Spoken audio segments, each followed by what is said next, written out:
if there is a natural inclination to life, unless interfered with, forests will find the full potentials of the beings of the forest, unless interfered with. Human beings are the biggest interference. Is there some interference within us that made us go in a way that we are narrowing our own definition of ourselves down to a point where we are not even aware that there is something called a greater potential? See, one reason is the route that modern science has taken. Modern science has taken that route largely in reaction to very dogmatic religions under the umbrella of which the modern science evolved, particularly in Europe. That's where the whole Renaissance system happened. If you look at science, it's horribly reactive and already made conclusions. A scientist should be inquisitive. He should be in wonderment, not in suspicion.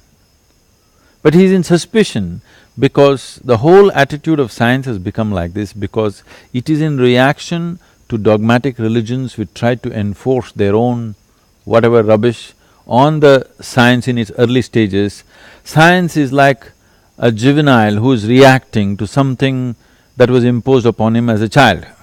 Still, science is in that stage. Slowly it's growing out of it, but largely in that stage. Anything, first dismiss it. No, a scientist should be interested in everything, isn't it? A true scientist should be interested in everything. If somebody says, I walked in the temple, tears are coming, please experiment, what is happening here? No, he first dismisses it as rubbish. No, he must experiment in whatever way possible, isn't it? No, he just dismisses it because he comes from that background where dogmatic religions enforced and tried to stop the development of science in so many different ways. So largely that religious belief, which comes from certain areas of the world, which is so strong and believes in silly things as if they're the most profound things, okay? So these silly things have been imposed upon people for centuries, and when science reacted to that, it looked like a great revolution. It's called Renaissance, it's a revolution. But that kind of investigation, wanting to look at everything, is not new to us here. The whole spiritual process has always been about looking at everything with fresh eyes. We don't even trust the two eyes. We want to open an extra eye and look at it, okay? Because we know very easily your senses can be contaminated with memory. Your eyes are deeply contaminated with your own memory, because depending upon the type of memory you have, accordingly what you see looks beautiful, ugly, okay, not okay, good, bad, everything, because it is loaded with memory. So a thoughtless eye is what we want to develop. The whole system of yoga is… the pinnacle of yoga is shown as a third eye, because third eye is a thoughtless eye. Today, that's why I said you must ask the question without your intellect, use your intelligence.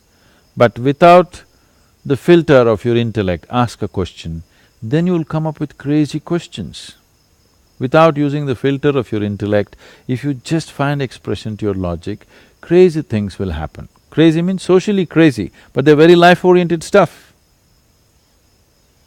And that's how you fall in love, that's how moments of genius and creativity happens to a human being, when you do not use the filter of your intellect. I'm saying, why don't you live like that every moment of your life?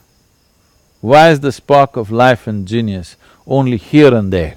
It must be every moment you must be sparking if you want to fire and go somewhere, right?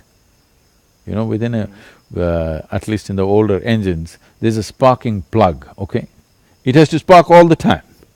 If it doesn't spark, off and on it sparks. That's a lousy machine, that's a lousy human being too, who doesn't spark all the time, who sparks once in a way.